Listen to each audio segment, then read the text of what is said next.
InovaCast Guarulhos, conectando mentes criativas, gerando inovação. Quer saber o que rola em Guarulhos, no Brasil e no mundo? O InovaCast traz tudo para você, com análises e bate-papos que vão além da notícia. Siga-nos nas redes sociais.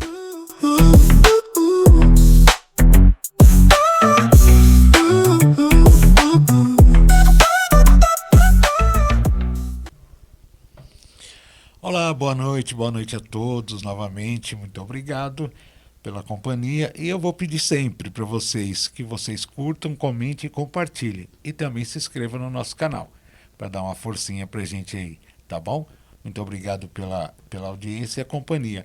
Hoje eu estou aqui com uma pessoa muito bacana, muito importante, Érica de Paula, sexóloga. Nós vamos falar desse tabu aí que ainda existe entre as pessoas, né, entre os casais e filhos e pais, que ainda tem esse grande tabu, ainda que tenha as redes sociais, hoje está muito mais fácil, mas os pais têm que saber como que o que as crianças estão vendo e os adultos também, né, que ainda tem aquele tabu da mulherada junto com o marido, com o casal, junto com o namorado, né? Ainda tem um grande tabu. Boa noite, Érica. Olá. Tudo bem com tudo você? Tudo jóia. Obrigada pelo convite, é uma honra estar aqui. Não. Falando de um tema tão importante, né? E tão cheio de, como você mesmo disse, tabu. Isso, exatamente. Eu que agradeço a sua presença, muito, muito bacana. Foi indicado por uma amiga nossa, né, Andréa Brunelli. Quero mandar um abraço para ela, que ela vai estar assistindo aí também. E espero que todo mundo curte, compartilhe e pode perguntar, que depois eu vou passar a produção para a Érica, ela vai responder tudo que vocês quiserem, tá bom? Érica, deixa eu te fazer uma pergunta. Quanto tempo você está nesse ramo de sexóloga?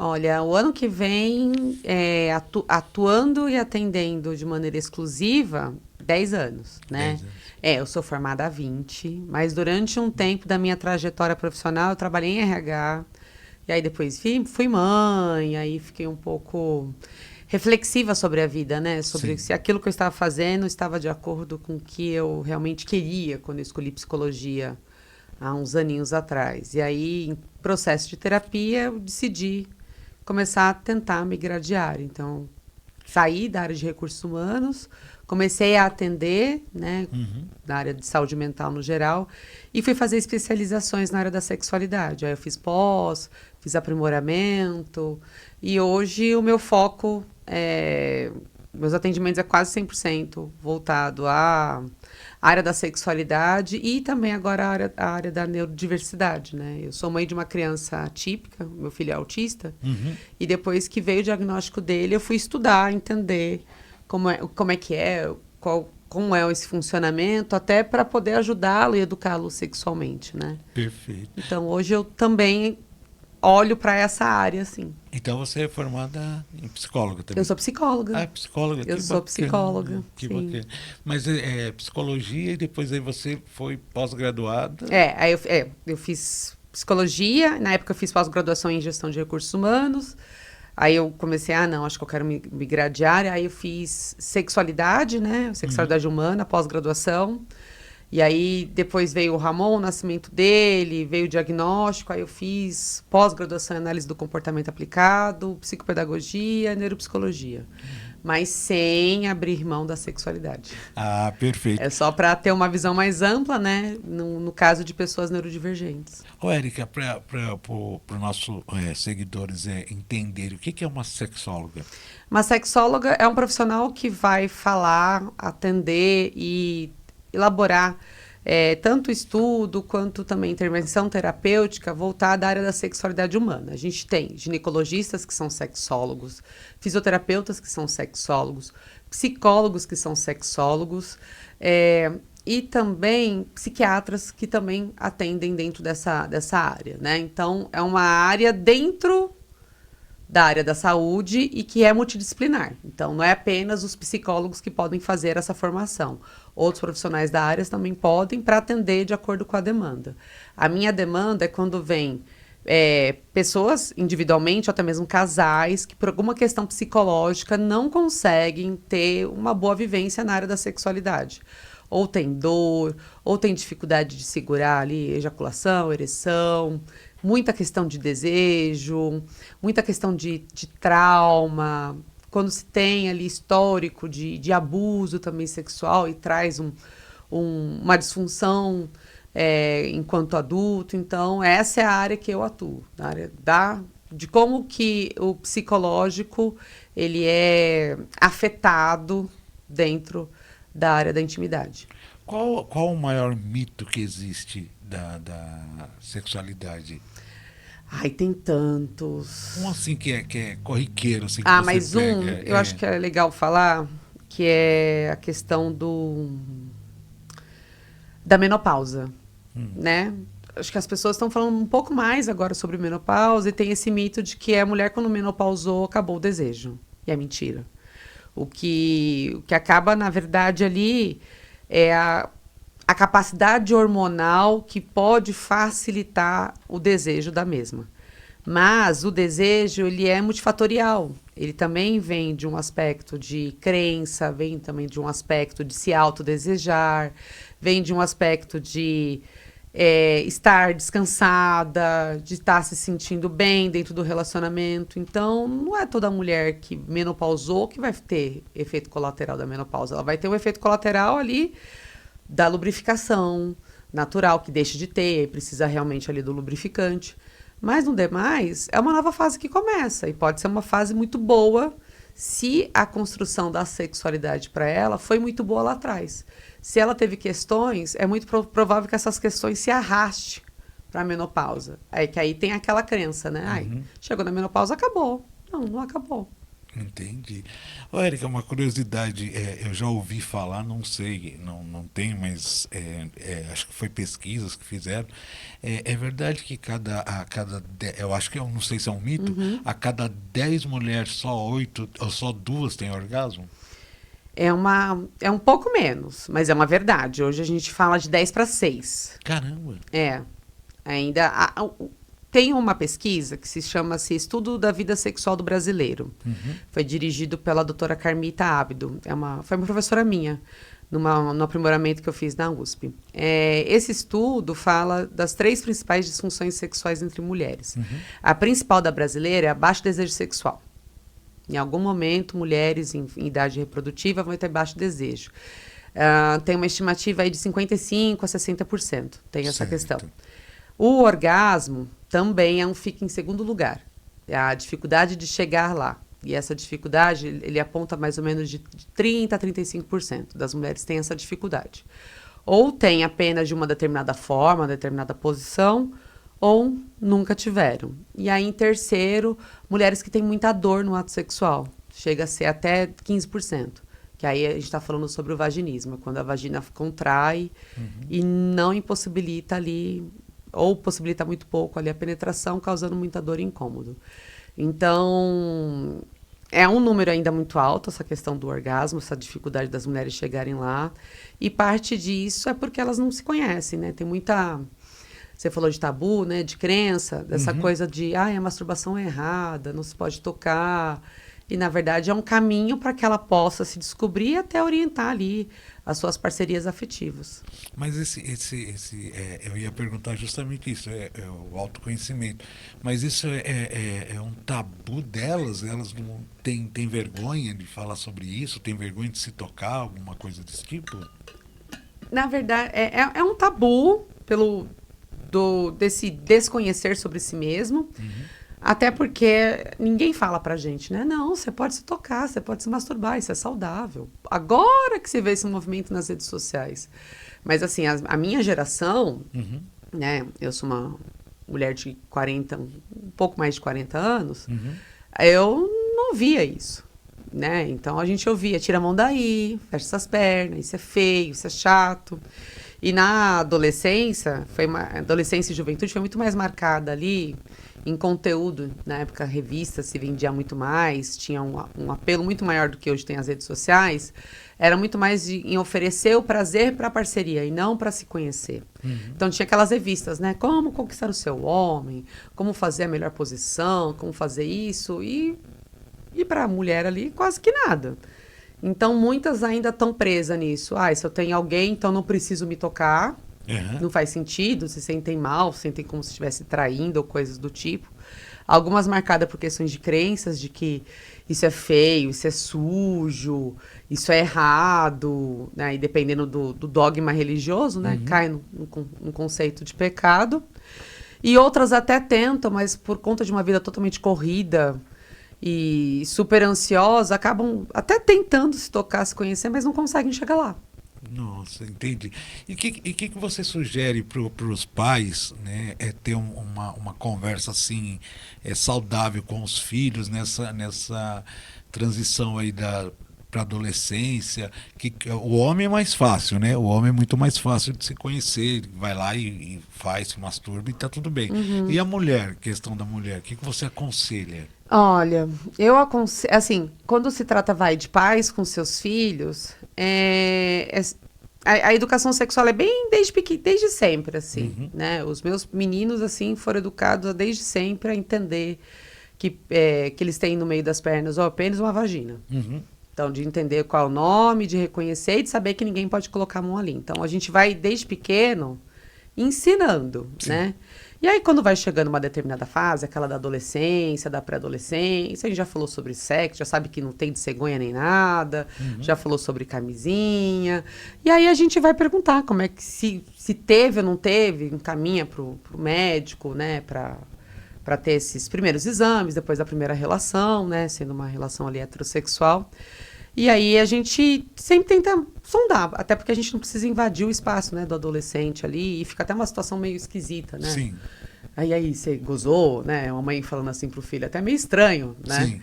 Mas a gente fala assim, tá tudo bem, você tá feliz, né? Você precisa de alguma orientação? Porque às vezes os pais, os mais liberais, conseguem até chegar, né, nessa linha a mais, né? Outros já não. E tudo bem, cada um tem sua maneira de educar.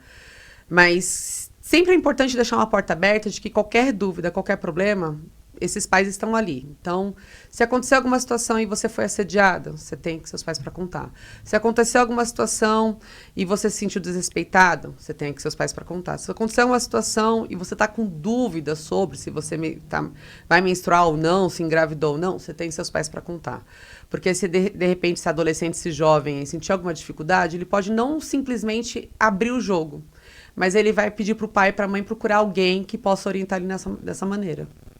Eu já tive, assim, atender pacientes em fase de 17, 18 anos, que a mãe me procurou para o filho, porque ele já estava tendo relações e ele estava ficando desesperado, porque ele não estava conseguindo ter uma boa ereção. Caramba. E aí a mãe entrou em contato comigo, porque eles tinham essa abertura, né? Por isso que eu falo que essa abertura ela é construída desde sempre. Então, ele se sentiu à vontade para falar, porque ela via ele chorando, via ele querendo terminar um namoro, e ela não entendia porque que ele queria terminar um namoro, e mesmo gostando da menina, a menina gostando dele. E aí ele falou, acho que eu preciso passar na psicóloga, eu não tô legal, eu tô com problema, eu tô com problema lá. Não falou o nome. Sim. Ela entendeu, foi buscar, ela chegou e falou assim, atende? Eu falei, atendo. E ele, de fato, ele estava com uma ansiedade de performance muito grande, que dificultava ali na hora da intimidade, dele ter uma boa ereção e ter relação com a namorada. Caramba, que bacana. E a mãe procurou? E a mãe procurou, mas assim, porque foi todo feito uma construção a respeito, né? Eu imagino que se esse menino tivesse uma outra situação, ele também procuraria essa mãe. Entendi. E os casais que procuram você por quê? É um Boa tabu pergunta. ainda? É um tabu ainda? O principal motivo eu chamo de desalinhamento do desejo. Quando um tem muito, o outro tem pouco. Mas isso não pode ser hormônio também? Pode ser hormônio, pode ser qualidade de vida, pode ser uma coisa situacional. O desejo, ele é multifatorial, né? Então, não é apenas o hormônio. Às vezes, assim, é um casal ali aonde uma das partes está totalmente sobrecarregada. Então, tá com criança pequena, tem que trabalhar, tá com problema no serviço, né? Ou acabou de ficar desempregado. Então, essas coisas afetam o desejo, né? Só que se os casais não falam, as pessoas automaticamente recebem aquilo como se fosse da responsabilidade. Então, ai, a minha esposa não tá com mais desejo, então tá com outro. Ou, ai, não sente mais atração por mim. Ai, o meu marido não me procura mais, então, ou tá com outra. Ai, é o meu corpo, eu engordei, eu tô feia. E são outras questões que estão ali por detrás. E essas questões influenciam muito mais do que qualquer outro. Então, ali na terapia de casal, né, o casal vai se abrindo, vai falando, né, sobre as chateações, as mágoas, aquilo que tem vontade, mas acaba não tendo coragem de falar, do tipo, mas você não me manda uma mensagem durante o dia e à noite você já quer que eu esteja pronta, né? Então, na terapia de casal, a gente vai alinhando para que o desejo de um e do outro seja um pouco mais compatível. Talvez não seja como uma das partes quer, que fosse todos os dias. E nem como da outra, que fosse uma vez na vida, uma vez na morte. Mas que fique uma coisa equilibrada, que não deixe de ser um problema entre eles. Entendi. Mas a questão também a mulher ou o homem não falar do que gosta, Demais. existe? Existe. Caramba, não conversam, não... É o tabu, então, É um tabu, entre eles. É um tabu entre eles. E Vergonha? sabe, vergonha, aquela coisa de performance, sabe? Eu tenho que performar, então vou ter que fazer assim, vou ter que fazer assado, mas na hora não tá sentindo nada, não tá sendo legal, as pessoas não tá chegando ali no ápice, não tá chegando ali perto do gozo, e aí fica desinteressante, quando você passa a fazer algo como se fosse uma obrigação. Então você vai diminuindo ali a frequência. Então, a primeira coisa que se trabalha na terapia de casal é a comunicação. O casal precisa se falar. Sim, sim. E precisa ouvir. E precisa entender que aquilo não é um ataque pessoal. Porque tem isso, né? Às vezes atende assim, mas eu tô cansada. Então você tá cansada de mim? Não, tô cansada dessa rotina, né? Então, vamos ajustar aí os tempos das coisas, as atividades, para que todo mundo esteja minimamente ok, para que quando surgir. Existe aquela ilusão também de que casou e a qualquer momento está ali disposto. E não é. É como se fosse uma plantinha. Você tem que regar. Sim. Então, você conversa, você manda uma mensagem, você fala uma coisa picante, você tenta propor, tenta sair da rotina, que é importante, né? A questão é que os casais, eles esquecem que é importante a manutenção, né? E do relacionamento em si. Então, é como se casou, então não tem mais obrigação de conquistar a pessoa com que eu tô. E a gente pode conquistar a pessoa que a gente está há 20 anos todos os dias. Sim. E que eu vejo, Érica, que os casais, depois que casam, parece que eles... o desejo parece que diminui. É isso mesmo? Porque vem a rotina. Entendi. Entendi. E aí, por isso que é importante ter pequenas estratégias, assim, para poder manter, sabe? O desejo, assim. Eu sou uma pessoa privilegiada. Eu tenho uma boa rede de apoio. Eu moro no mesmo condomínio com os meus pais. Mas pelo menos uma vez por mês, algo assim, eu viajo com meu marido. Sim, tem que ser, né? Aí eu falo, mãe, você pode dar uma segurada de onda aqui com as crianças? Ou com a minha irmã? E a gente viaja no final de semana. Então, pra gente poder ter ali o nosso momento, a gente conversar. E não só conversar sobre criança, terapia de criança, adolescência de criança. Boleto, que também tem a ver com criança, tem a ver com a gente. Se desliga só para vocês. Só nós ali. Só vocês. Só nós, né? Ou às vezes calha de dormir na casa da minha mãe, dormir na casa da minha irmã. Então a gente vai lá, abre um vinho, vê uma série. É importante, porque senão esquece. Passa despercebido. Aí só fica aquilo que é ruim, né? Sim.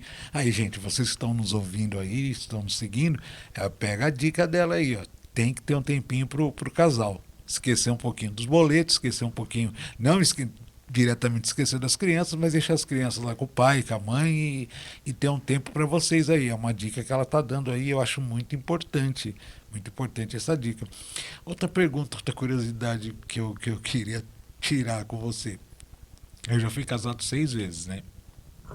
E tem, tem mulher que tem vários orgasmos, Tem. mas assim, absurdo, não?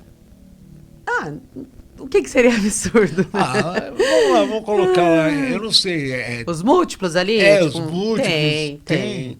Existem 12 tipos de orgasmo.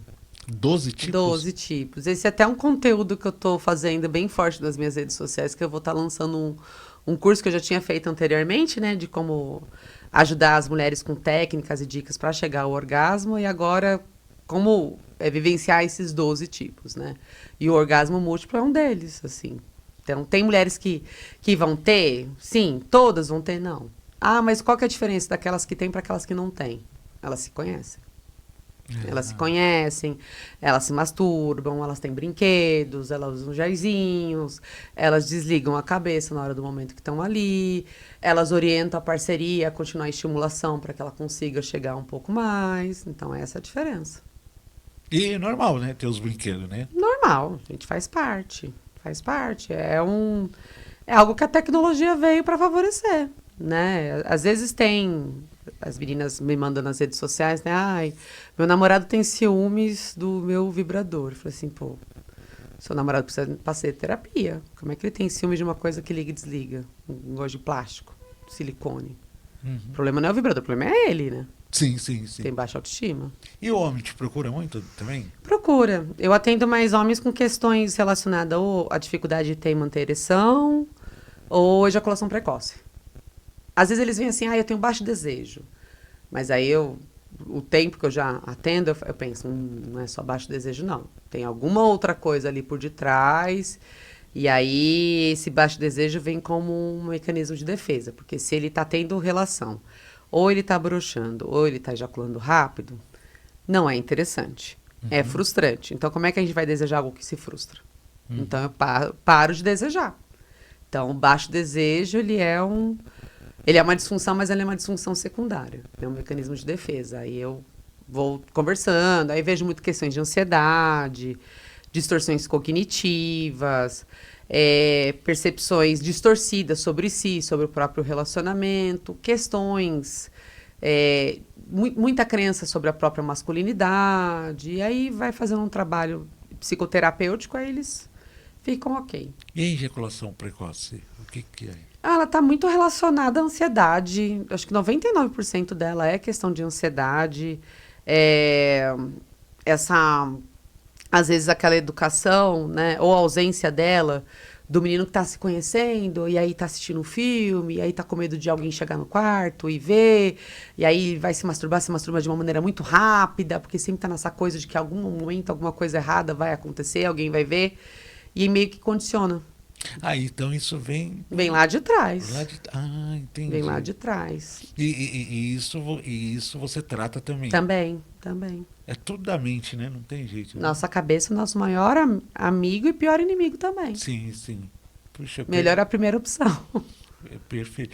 E casais que procuram para saber... tem muito casal que procura, ou a mulher ou o homem, fantasias? Procura até. Mas aí é mais quando eu tô focada, que eu tenho também uma loja, né? Uma e-commerce de sex shop. Tá. Então, às vezes, eles falam comigo, tal, estão querendo dar uma esquentada, uma motivada, fazer algo diferente, dos namorados, aniversário de casamento. E aí eu pergunto, né? Mas o que vocês têm vontade, o que vocês têm curiosidade? E aí eles compram ali, né? Um chicotinho, uma velinha, uma coisinha assim, para poder... sai um pouco da rotina. Mas muitos casais têm, e é normal ter fantasia, né? Sim. Não são todas que vão ser realizadas, mas se conseguir adaptar e for confortável para o casal, por que não? E tem uns que têm desejo absurdo, né? Que não dá nem...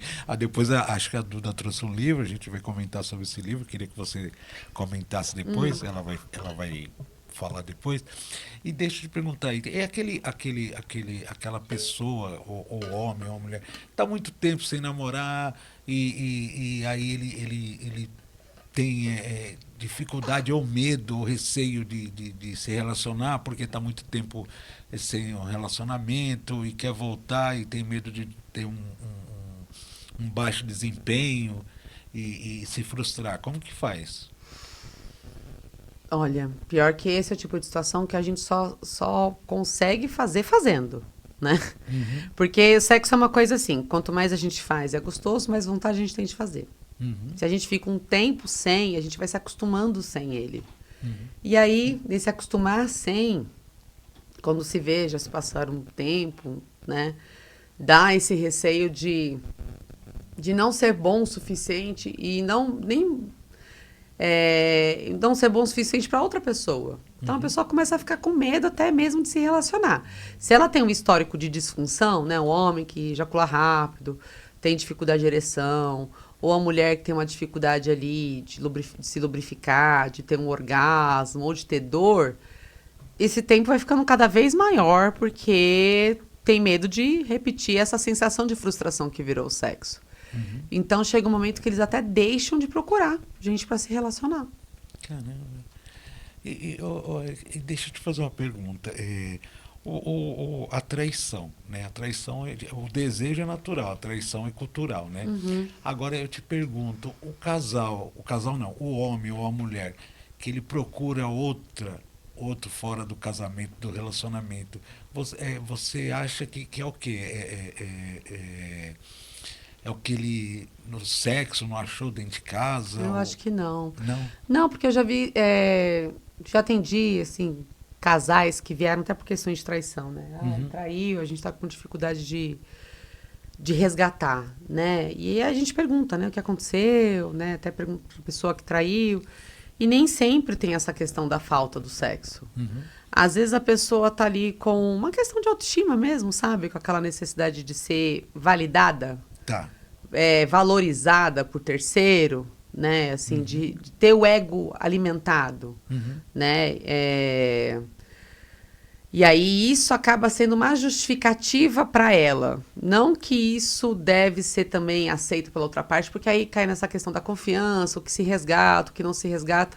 Mas a gente sempre pensa assim, putz, traiu, não deve estar transando. Não, às vezes está transando em casa. Às vezes, quando está traindo, está transando ainda mais até.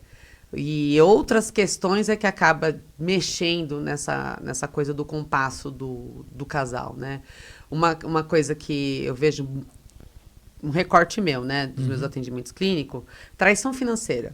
Isso mexe muito mais com a função sexual, com confiança, do que a traição carnal.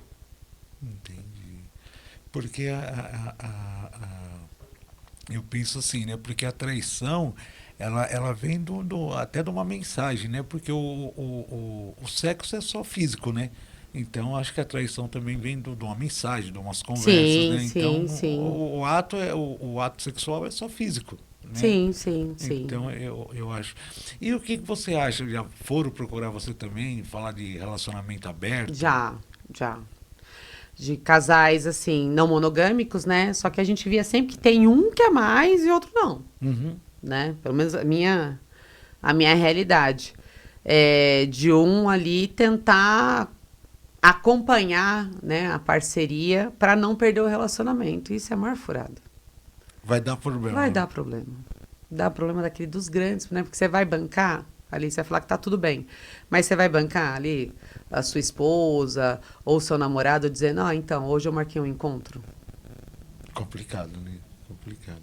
Então, se é para estar na relação e você se sentir mal porque você só tá aceitando por aceitar, melhor não. Melhor não, né? Melhor não. Isso acaba com a autoestima da pessoa. E casais que gostam do swing, já procuraram você também? Já.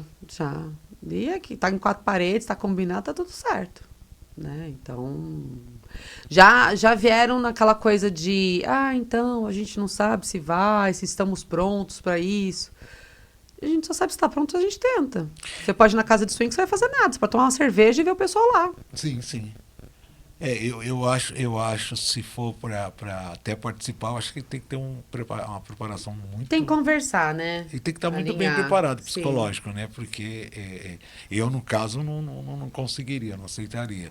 Mas eu acho que é muito corajoso isso aí e muito aberto, que é um contrato, né? Que nem disse, você pode sair com todo mundo, mas comer pastel na feira é só comigo, né? Então é bem por aí. É. E eu acho, tem uns casais aí que eu acho assim, fantástico pela preparação psicológica que eles têm de aceitar, de normal, um relacionamento E de aberto. ficar tudo ok, né? Isso, tá tudo bem, vamos seguir a vida e tá tudo bem.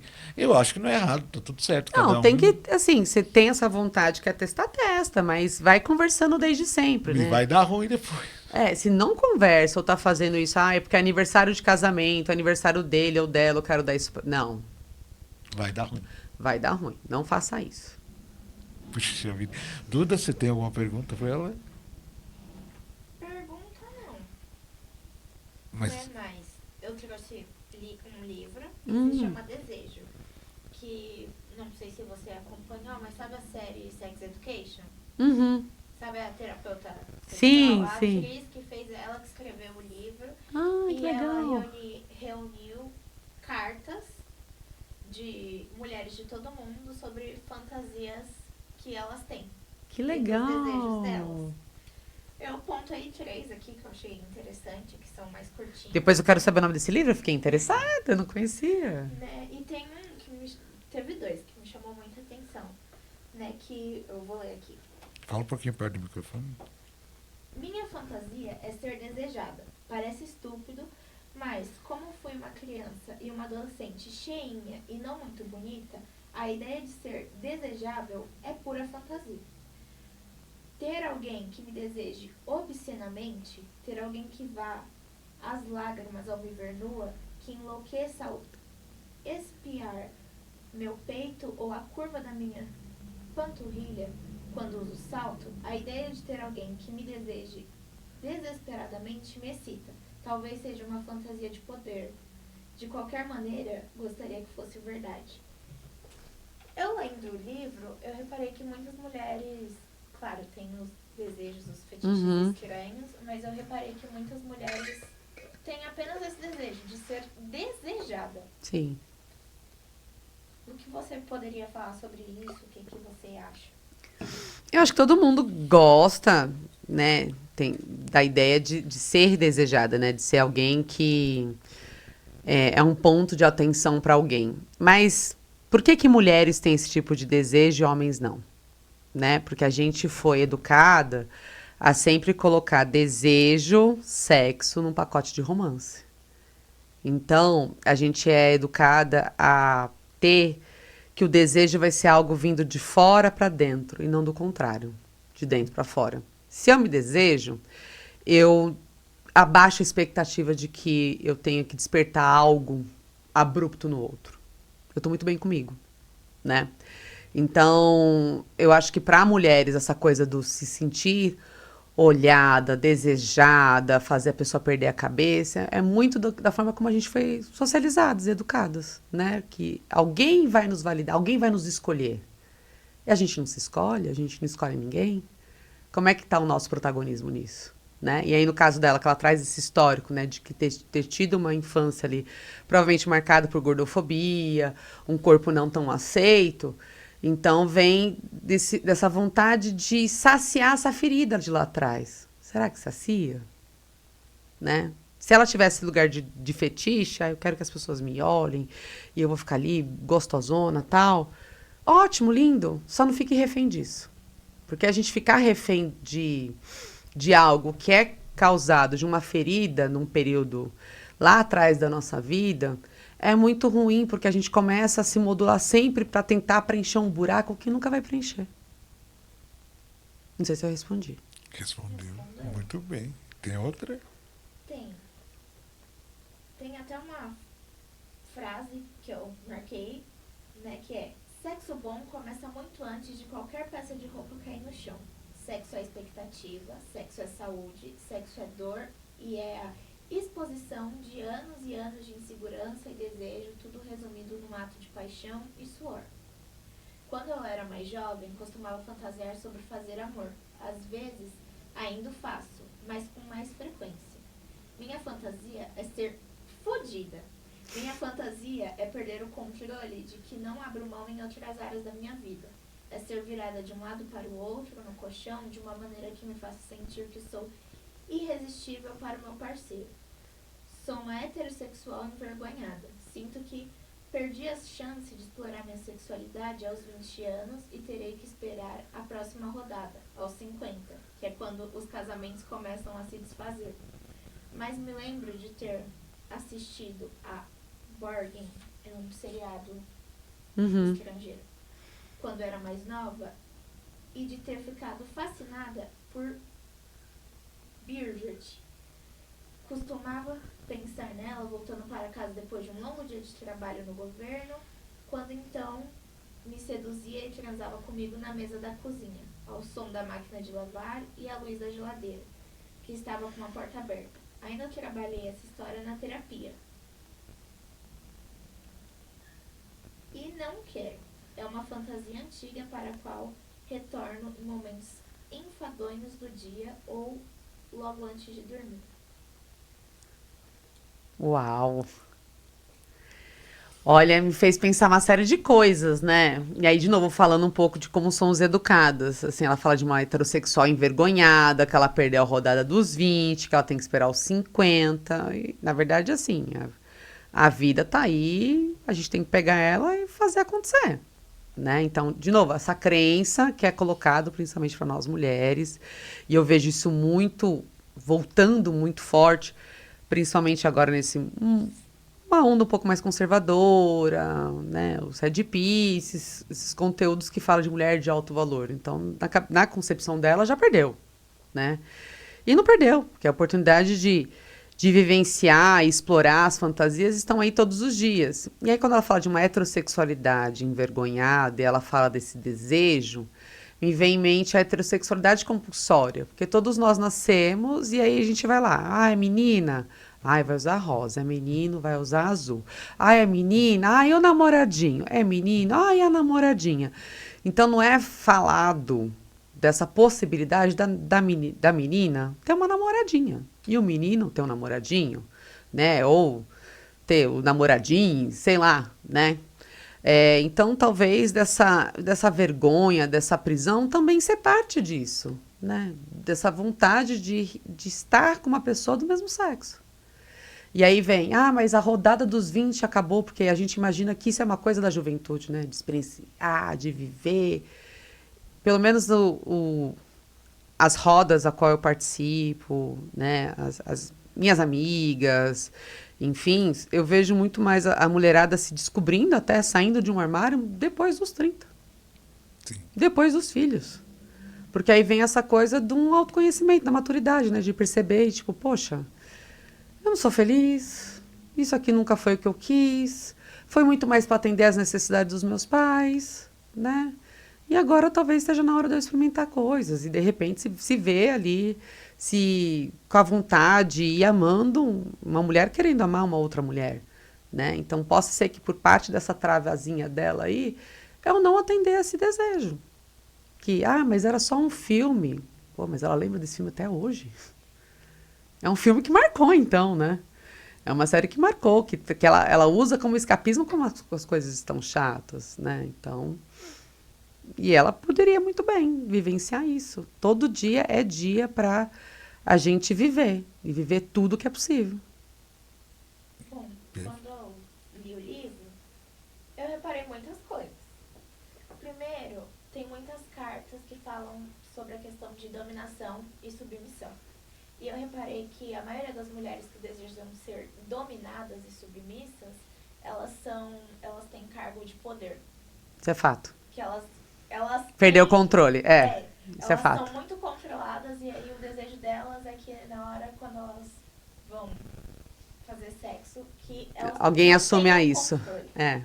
E outra coisa que eu reparei também é muitas mulheres que casaram cedo, que não aproveitaram e não se descobriram.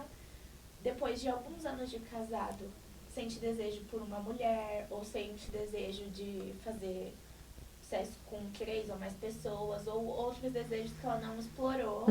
Mesmo falando, eu amo meu marido, ou eu amo a minha esposa, mas eu não aproveitei e eu me arrependo disso. Sim, isso é um fato. É porque, de novo, né, para nós mulheres sempre foi colocado o pacote de que sexo e amor vão dar sempre ao lado do lado. E nem sempre. A gente pode amar muito uma pessoa e não ter muita atração por ela ou ter desejo por outra, né? Eu sempre costumo falar nas redes sociais, assim, que desejo é algo que a gente não controla. Não vou controlar se eu tiver desejo por alguém. Nem se essa pessoa vai ter por mim. Eu vou controlar as minhas ações. O que eu faço com isso? Exatamente. Né? Eu vou avançar dentro de um combinado que eu tenho? Eu vou conversar com a pessoa que eu tenho esse combinado e ver que arranjo que dá para fazer? Então, para as mulheres isso fica um pouco mais confuso, né? E até como uma dor, porque nunca foi dado para elas essa possibilidade de, sim, não, você pode só querer transar por transar. E tá tudo bem. Isso não vai fazer você nem ser mais, nem ser menos, né? Mas a forma como a gente é socializada faz com que elas passam tempos, assim, aí performando aquela coisa, eu vou ter que ser a mulher perfeita, a esposa perfeita, a mãe perfeita, né? E fica com essas coisinhas, assim, dentro, né?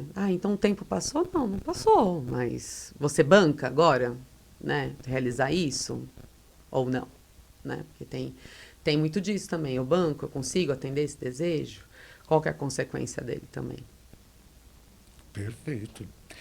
Ô, Érica, deixa eu fazer uma pergunta para você. Depois me passa o nome desse livro. Viu? Essa menina come livro. Não, adoro. Ela adora. Aproveitando o gancho do livro, vou deixar avisado para quem gostar de literatura que a gente vai para um quadro, né, Vi? Isso. Falando de livros e literatura. Ai, adoro. Esses assuntos. Tanto os livros polêmicos quanto os não polêmicos. E agora tá com uma onda agora, Érica. Qual que é? O sexto, né?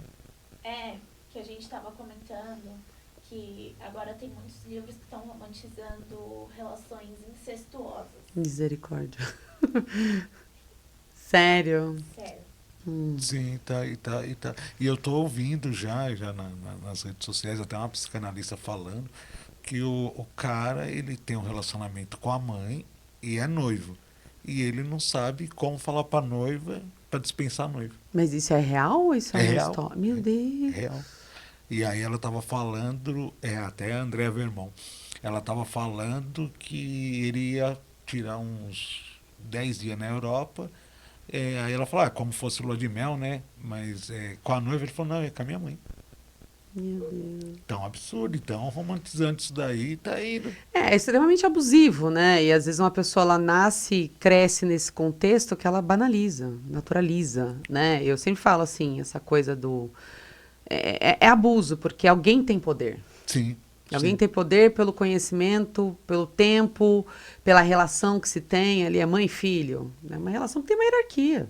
Sim. Né? Então, acaba sendo uma relação ali extremamente abusiva e que distorce, né? Eu tava vendo algo parecido, assim. Era daquela a banda Mamas and the Papas, que um dos cantores, ele teve uma relação incestuosa com a filha por 10 anos. Caramba. 10 anos. Então, assim, depois de muito tempo de terapia, que ela entendeu que ali, de fato, teve um abuso. E para ela não encarar aquilo como um abuso, como um estupro, é como se ela naturalizou aquilo como uma forma de mecanismo de defesa para a vida seguir. Mas será que segue? Às vezes a pessoa tem uma série de questões ali, de ansiedade, depressão, de pensamentos totalmente ruminativos e pessimistas, suicidas. De onde está vindo isso? Né? É complicado. Ô, Érica, e deixa eu te falar, hoje em dia eu vejo aí até o pessoal que vem aqui falar, o problema é que hoje a mulherada não sabe o que quer. Se você elogia, é assédio. Se você... mas tem diferença de um assédio com um elogio. E se eu falar que uma mulher é bonita, se ela falar que eu tô assediando ela, Não. ela tá certa. É que assim, o assédio, ele sempre tem o pressuposto de fazer com que a pessoa se sinta constrangida. Então, mas aí tem mulher que se você falar que ela é bonita, ela se sente constrangida. De repente, até no trabalho. É isso que eu peguei um caso do rapaz Pegou esses dias? aqui. É que acho que depende muito do contexto. Tem uma coisa assim, se ela tá ali, chegou, nossa, você tá bonita, né? Não. Ok, ela pode ficar um pouco envergonhada. Agora, assim, você tá bonita, nossa, esse decote, nossa, quando começa a Sim. aí, eu acho que aí o que seria uma mera elogia vai para um outro lugar. né? Mas eu entendo que tem muitos rapazes têm esse medo e essa dificuldade. Eu não sei mais como chegar. Isso, exatamente. Porque eu tenho medo de repente, a pessoa se sentir ali que está sendo assediada, que está indo para um outro lugar, né? E eu falo assim, ó, a sua intenção vai ser qual? De elogiar ou constranger? Faz um elogio. Se você conseguir fazer um elogio, e aí é uma coisa que talvez, de novo, né? De como somos educados, né? Homens e mulheres. Se você conseguir, você enquanto homem, fazer um elogio que não vá atravessar os atributos físicos dela, não tem como ela se sentir constrangida. Se você elogiar ela, a inteligência dela, a capacidade dela de ser, de falar, de se manter ali, não tem como ela se sentir constrangida. Se você vai para uma coisa física, aí sim. Então, os homens não foram educados a isso. A elogiar uma mulher porque ela é inteligente, porque ela é sagaz, porque ela é perspicaz, porque ela é resiliente. Não. Foi ensinado a elogiar o quê? As curvas, a bunda, o peito. Então, de novo, é a forma como nós somos educados, né? O homem foi educado para caçar, a mulher foi educada para ser caçada. Então, a gente vai vendo que, ao passar do tempo, as questões elas vão surgindo muito por conta ainda da manutenção de como somos educados. E na sua visão, você acha que a mulher se desvalorizou? O que seria desvalorizar? Do jeito que está hoje, né? Vamos falar, hoje tem a dancinha da tábua, hoje tem a dancinha da roleta russa, e hoje tem um monte de coisas que hoje você vai isso são relatos que eu pego aqui, tá? Você vai num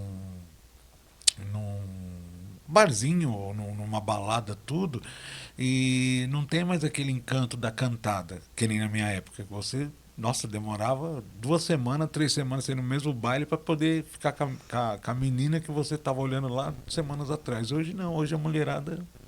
Você não acha que se desvalorizou um pouco a mulherada? Não sei se é uma questão de desvalorizar. Eu acho que é uma questão que é um pouco de como que a cultura vai se desenhando a respeito, sabe? De como que, assim, essa coisa da dancinha... eu sou da época que a galera dançava na boquinha da garrafa. Não, tudo bem, eu também sou. Eu também sou. Mas você já viu falar da dança da tábua? Da roleta russa já, da tábua não. Então, a menina coloca-se uma tábua, a menina deita lá e os caras vão passando e fazendo... Mas eu lembro na minha época que, há muito tempo atrás, sempre havia uma história assim que Você era... você é jovem. Não, eu não sou tão jovem assim, não. Eu engano. Mas eu acho que é um pouco de como que a cultura, desse ambiente a qual as pessoas fazem, naturalizam aquilo como certo. E como que é errado. Porque ali tem meninas e tem meninos. Quem vai ficar errado? É a menina. Porque provavelmente, talvez, se ela não se cuidar, ela pode engravidar. Sim, ela está totalmente errada nisso. Mas os meninos que estavam participando não estão errados? Né? Também. Então, eu acho que é muito de como que as coisas vão se desenhando e vão se reforçando, né? Por isso que eu achei extremamente importante e válido tudo aquilo que se teve nas últimas semanas, depois da exposição que o Felca veio para falar de como que as crianças estavam sendo adultizadas, como elas estavam sendo expostas, como estava sendo naturalizado aquilo. E essa naturalização sempre teve. É que agora a gente vê um pouco mais por conta das redes sociais, né? Que uma coisa era, na minha época, as meninas dançando a boquinha da garrafa num quiosque de praia. Hoje em dia eu não preciso estar na praia para ver alguém dançando, uma criança dançando de maneira sensual. Eu só abro o celular. Isso. Então as coisas, infelizmente, sempre tiveram, né? E a gente sempre foi naturalizando e ainda um pouco com esse discurso, né? Ah, mas a menina é mais saidinha, né? A menina é assim mesmo. E não é assim. Será que ela não está sendo educada para ser desse jeito? Será que não está tendo algum tipo de reforço para isso, né? Se ela vai para essa dança da tábua, a dança da roleta, será que alguém não está incentivando, né? É muito mais incentivando ela a ir do que não ir? Por isso que eu falo, educação sexual, ela é fundamental. Porque aí você dá recursos para a criança, adolescente, a pessoa, enfim, em todas as idades, reconhecer o que é bom e o que não é bom para ela. Isso aqui não tem nada a ver com a minha fase de vida. A minha filha tem 12 anos. E ela fala assim, ai, mãe, eu não gosto de ninguém. Ah, tá bom, né? Ai, minhas amigas já estão beijando, tal. Eu acho que eu não tô nessa fase. Tudo bem. Quando você tiver vontade, você vai me contar? Eu vou, mas por enquanto eu não tenho vontade. E Ok. Ela com 12 anos. 12 anos, Tá. 12 anos. E aí ela me fala de meninas, amiguinhas que estão se beijando desde os 10 anos. Entendi. E eu sempre fui falando com ela, desde sempre, né? Uhum. Tudo tem seu tempo, agora é tempo de brincar, agora é o tempo, agora 12 anos, agora as amigas vão para casa, vai para casa das amigas, vem séries juntos, uma mãe leva para o cinema, outra mãe busca, é outro tempo, curte isso aqui. Lá na frente, se você tiver vontade, achar alguém legal, tal, você vai curtir, não precisa atropelar, né? Mas isso fui eu ali educando eles. E você sempre acompanhando o que ela Sempre. E ela sempre falou, ela chegou e falou assim, mas se eu tiver vontade, eu posso te contar? Eu falei, pode. 12 anos, dá um selinho? Eu acho que já tá até que... Como as coisas começam a acontecer, não tem problema. viu. Uhum. Mas me fale, né? Não atropele as fases aí que você está vivendo. Entendi. Érica, o pessoal que te procura é só casal hétero ou não? Não, atendo mulheres bissexuais, lésbicas, homens gays. Atendo pessoas trans também. E procuram por mesmo motivo Questões de saúde mental e sexualidade. Ou por causa de desempenho, baixo desejo, ou por traumas, né? Infelizmente, essa coisa do abuso, a gente vê refletindo, né, na fase da vida adulta e muitas vezes ali causando uma disfunção. Então, atendo bastante também nesse conceito. GP já procuraram? Já atendi uma garota de programa, já. Ah, entendi. Já atendi. Entendi. Eu tive conversando com uma também, aí com duas, né, na realidade. E eu vejo que elas se tornaram garotas de programa pelo trauma da infância. Foram todas abusadas. Uma pelo pai, junto com o namorado, e outra pelo irmão, junto com os amigos. É muito triste essa Infelizmente, história. Mas eu sempre... a gente sempre acha que às vezes a pessoa vai ter uma situação de abuso e ela vai travar e nunca mais vai fazer nada. Mas aí pouco se fala do movimento do contrário. Daquela pessoa que vai ser muito sexualizada. A ponto... Dá um caso delas, porque acaba sendo um lugar de trabalho, né? E a escolha do trabalho pode ter vindo disso, pode ter vindo que não, enfim. Mas eu já atendi casos de uma pessoa que foi abusada ali ao longo da infância e aí se tornou uma pessoa com compulsão sexual. Então, assim, tanto a ausência quanto o excesso pode vir de um mesmo lugar. Caramba, e é engraçado que elas conversando comigo e vendo de quem está em volta, né? Quem está bem próximo. Mas sempre é. A gente sempre tem... É por isso que é importante, né? Desde pequenininho já falar, desde sempre. Ninguém pode se colocar a mão no aí, não pode aceitar esse tipo de presente, né? Isso não é presente, isso é chantagem. Explicar desde sempre. Porque sempre é alguém de confiança. Abuso é uma relação que acontece de poder. Alguém está podendo mais. Por quê? Porque conhece. Porque é um adulto, porque tem discernimento, porque sabe manipular. Então, é sempre alguém de confiança. É raro, difícil, de repente, ser alguém está passando na rua e acontecer. Uma exceção ou outra. A grande maioria infelizmente, dentro de casa. Meu Deus. Ou dentro de casa, ou na escola, é alguém de acesso a essa criança. Que a pessoa confia, né? Que a criança confia, né? Sim. Que a criança confia. Agora eu achei você falando em poder, eu achei interessante uma parte aí que você falou que toda mulher que é bem sucedida. Ela, não toda, né? Mas uma parte dela tem essa vontade de se sentir dominada. Tem aquele filme, Baby Girl, da Nicole Kidman. Que saiu no cinema, foi polêmico. Eu adoro esse filme. É bem legal, porque ela é essa mulher poderosa, CEO, tal. E ali ela se deixa envolver por um estagiário. E é ele que domina ela em toda a situação ali, da dinâmica da cama. Né? Aí depois eles meio que se apaixonam. Aí se eu continuar falando, eu vou falar o spoiler. Mas é um pouco disso, né? Até mesmo homens muito poderosos também, né? Eles também têm esse desejo, às vezes, de ser dominado, de ser controlado. E aí eles procuram, né? As meninas que são garotas de programa, ou até mesmo as dominatrix que aí pagam para ter uma sessão ali de BDSM. Como que é? Dominatrix? Dominatrix. Eu nunca ouvi falar. É aquelas dominadoras, sabe? Uhum. Dá uma chicotada, amarra, né? E combina um valor, combina uma prática e a coisa acontece.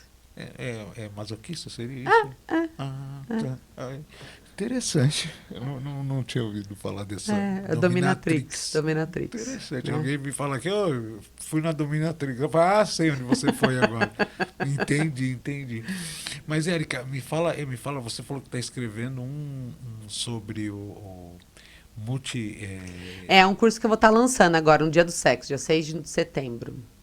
Você pode falar um pouquinho? Posso. É um curso principalmente para mulheres ou até mesmo para parceiros ou parceiras que querem ali saber um pouco mais sobre o que é o orgasmo, ajudar a parceria a chegar no orgasmo, sobre os 12 tipos e técnicas de como vivenciá-los, né? Tanto técnicas da própria terapia sexual, mas como técnica do Tantra também, né? Que é uma filosofia bem antiga, que olha essa questão do sexo muito além da penetração, foca muito na respiração, em meditação, em toques suaves por toda a região da genitália para que o orgasmo ali seja uma consequência. E vai ser lançamento dia 6? Dia 6, vai estar nas plataformas na Eduz e na Hotmart. Ah, bacana. Aí o pessoal entra lá. Aí assiste, vê as técnicas ali, faz em casa, chama o maridão, chama a esposa e coloca em prática. E para falar com a Érica, quero ser atendido pela Érica, quero falar, quero ter uma consulta com ela. Pode entrar em contato nas minhas redes sociais, né? Eu tenho, por falta de tenho 3 no Instagram. Uma maluquice. Eu tenho da loja, né? Que é onde eu vendo os produtos. Tenho o Érica Sexualidade, que eu falo sobre sexualidade de uma maneira muito mais ampla, né? E tem o TEI Sexualidade, que é onde eu falo sobre como educar sexualmente crianças neurodivergentes, né? TDAH e autista.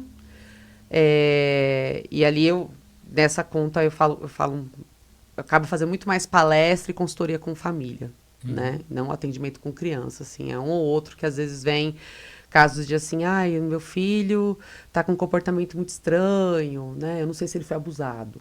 E aí eu vou observando junto com a família para a gente entender que comportamento é aquele, né? Porque uma criança que ela é neurodivergente, uma autista, que não fala, o comportamento dela vai estar dizendo, né? Então, é feito todo um protocolo de análise mesmo do comportamento para a gente entender se teve alguma coisa ou não, ou só uma sobrecarga sensorial e a criança está se tocando de maneira excessiva porque está cansada, está sobrecarregada, passou o dia ouvindo muito barulho, está meio descompensada nesse sentido, né? Desorganizada nesse sentido, né? Então, que não tenha nada a ver com viés sexual. Tá. Mas você atende como psicóloga também, não? Também. Também? Tem algum telefone? O pessoal pode... Tem, 11 9 93 93 5955. Gente, vai estar aí na telinha aí, ó. Tá na tela aí todas as redes sociais dela e também o telefone, você pode estar entrando em contato com a Érica. Muito bacana, a Érica ver que é uma pessoa muito fala com propriedade, né, sobre esses assuntos, e eu gostaria vou convidá-la para trazer, para ela vir aqui novamente, e eu vou trazer outra, ela como que ela é? Ela trabalha com ginecologia natural. Ela não entendi muito bem. A sócia dela esteve aqui hoje e eu falei que você viria. Ela pegou e falou assim, bacana, eu vou trazer ela junto com ela um dia, porque vai se dar bem, que ela trabalha com uma parte ginecológica, só que é natural. Eu não entendi, não entendo muito, né? Eu falei, não, tudo bem, eu vou falar com a Érica, mas Érica, assim, eu gostei muito, você fala com muita propriedade, muita clareza e conhece muito, né? Eu fiquei muito feliz com essa entrevista, mas pena que estamos chegando ao final, mas eu quero que você volte, a gente vai marcar, quero que você volte para falar mais e o lançamento também desse curso seu e gostaria até como se diz, de levar uma palestra. eu vou falar com um amigo meu para a gente levar uma palestra para os pais sobre isso, para estar falando com os adolescentes, as crianças, porque eu vejo que tem muito tabu entre os pais e as crianças ainda nas escolas. Né? E como a gente tem uma associação aqui sobre saúde mental, e eu gostaria de levar você para falar sobre isso. Ah, é só me chamar que eu vou. Eu acho muito bacana porque o próprio adolescente, né, o próprio acha que sexo é aquilo que eles veem hoje na rede social e fazem de qualquer jeito, sem proteção, né, sem... E tem muitos que entram em conflito, né, porque não sabe qual que é a sexualidade, tá indeciso ainda. E o que você aconselha quando o adolescente ele tá nessa fase de indecisão? Aí é o que eu recomendo para todo mundo estar indeciso, né? Se a gente está indeciso, a gente não é obrigado a escolher nada agora. Até porque essa questão da orientação sexual não é uma escolha, as pessoas só são, né? Uhum. Então é para o tempinho ali de se perceber, de se conhecer, ver quais são os medos que estão ali. Se é um medo que é muito mais por ele, ou se é um medo como a sociedade, a família vai lidar, vai olhar, vai validar. Então, tá indeciso? Não precisa tomar decisão. E essa é uma coisa que não se decide, né? Então, respira, tenta se compreender, se escute, que aí sim você consegue botar para fora aquilo que de fato precisa ser botado. Né? E aqueles que eles acham que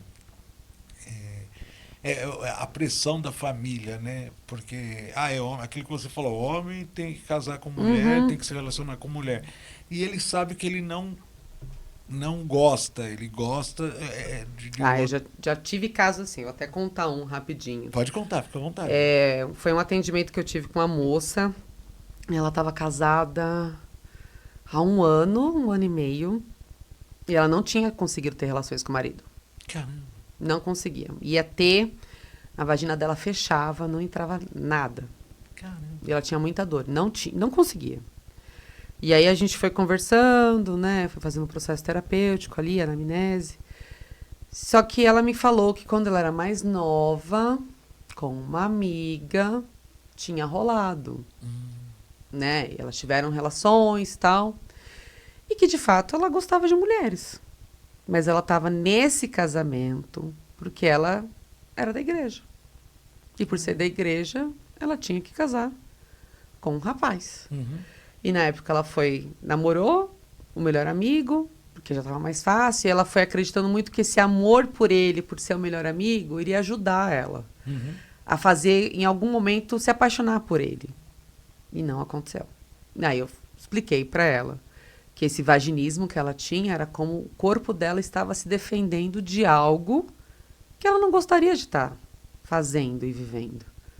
Mas que naquele momento ela precisava primeiro entender quais eram as expectativas dela, as expectativas sociais, e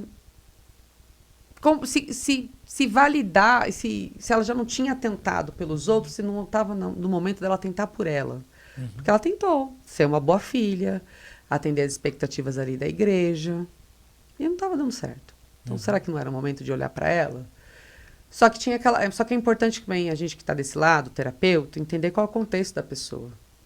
Ela era dependente financeiramente do rapaz, não trabalhava, tinha parado da faculdade.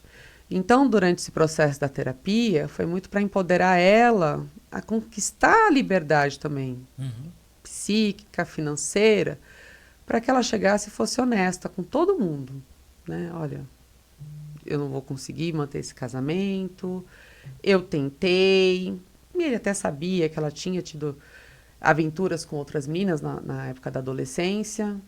E aí, depois de acho que foi um ano mais ou menos, ela conseguiu sair do casamento. Conseguiu sair do armário para a família, encontrou uma moça, é casada com essa moça, é amiga do ex-namorado, do ex-marido, né? Só que, infelizmente, né, essa história dela, ela e a família romperam. Caramba. Né? Puxa vida. É assim, a gente faz as decisões por nós, né? E a família vai fazer por ela, enfim. Não que isso é certo, mas a gente tem que pensar pela gente. Ela tinha pensado pela família, por todo mundo, o tempo todo, e não estava dando certo. Era infeliz, né? Era infeliz. Caramba. Então, às vezes acontece, né? Ai, todo mundo que tem problema sexual é porque tá no armário? Não. Essa é uma história que eu tive, né? O prazer de estar acompanhando, de estar ajudando a pessoa nessa jornada aí de se autoconhecer. Entendi. Outra pergunta rapidinho também. A mulher, quando ela é casada, né? Ela fica lá por 20 anos casada e tal, tem uma vida sexual normal, e do nada ela separa e se junta casa com outra mulher. Isso eu gostaria de entender, foi o casamento não sendo bem tratada com o marido, ou ela se descobriu depois? Não, provavelmente ela se descobriu, né? Até porque o marido, né? Esse exemplo, né, que eu falei da moça lá, o marido dela era ótimo. Era o melhor amigo dela. Só não era uma mulher, né? E aí, no caso dela, ela não tinha nem atração por ele. Ela se forçava, né? Nesse caso aí, às vezes, a pessoa tá 20 anos com um homem, aí separa, aí casa com uma mulher, talvez sempre foi uma bissexual. Mas que o fato de não ter vivenciado não fazia com que ela fosse menos. Só uma bissexual que não teve relação sexual com uma outra mulher, uma relação afetiva, amorosa. E depois da separação decidiu, né, viver aquilo. Então ela pode ser uma bissexual. Ou ela era uma... essa heterossexualidade compulsória, né? Tava dentro do armário, aí, opa, tá na hora de sair do armário, vamos sair. Ou dentro do casamento teve uma relação sexual com uma mulher e viu que... Tem uma vez viralizou uma história numa rede social assim, né? Um cara foi fazer homenagem com a esposa, aí eles arrumaram uma mulher, aí depois a mulher dele largou ele pra ficar com essa. Acontece. Na vida a gente não controla nada, né? Eu tenho uma história... Pode acontecer. Eu tenho uma história até uma amiga minha, ela foi fazer, no aniversário de casamento, foi fazer homenagem com o marido e acabou ele se apaixonando pela amiga dela e a amiga se apaixonou pelo marido e largou. Ela ficou sozinha. Acontece. É o aquilo, risco, né? É o risco. É o desejo, a gente não controla. A gente controla a ação. Eles bancaram essa ação. Sim, sim. Aí você entra no mérito se é certo, se é errado, enfim, Sim. cada um com a sua história ali.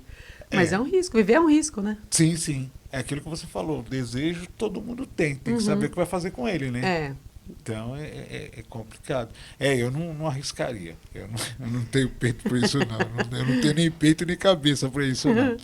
Mas, gente, infelizmente estamos chegando ao final. Eu quero agradecer a Érica, mesmo, foi muito bacana e muito legal.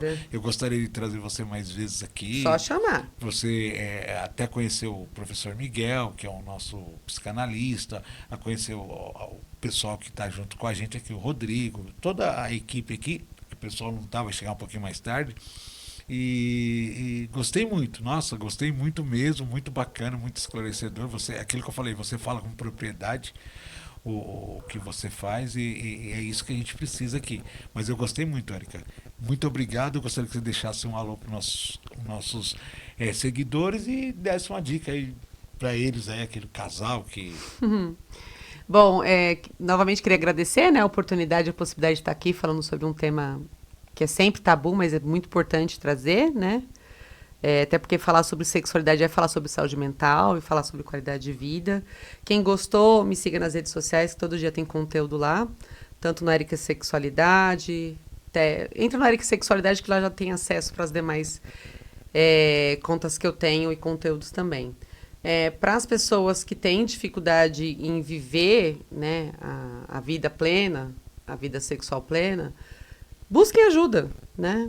A gente tem uma vida só, a gente vai deixar essa uma vida ser meia boca? Então, a gente não veio para cá, para esse mundo, para ser meia boca, para viver de maneira meia boca. E o sexo também não deveria. Então, se tem alguma dificuldade, não hesite, procure ajuda, né? Porque isso faz tão bem e muda tanto assim a forma como não a gente se relaciona com o outro, mas principalmente a forma como a gente se relaciona com a gente mesmo. Então, busque ajuda. Exatamente, não é vergonha nenhuma. Tá bom, Sim. gente? E é que a Erika falou, em outras palavras, a vida é curta para ser pequena. Entendeu? Então vamos viver. Tá bom, gente? Eu agradeço a todos aí. Eu repito aí, curta, comente, compartilhe e se inscreva nas nossas redes sociais, tá bom? Um forte abraço a todos e até a próxima, tá? Um beijo no coração de vocês e segunda-feira, não, é terça, não, amanhã.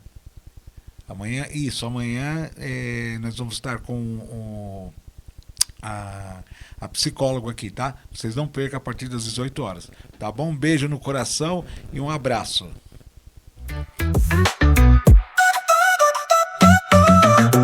InovaCast Guarulhos, conectando mentes criativas, gerando inovação. Quer saber o que rola em Guarulhos, no Brasil e no mundo? O InovaCast traz tudo para você, com análises e bate-papos que vão além da notícia. Siga-nos nas redes sociais.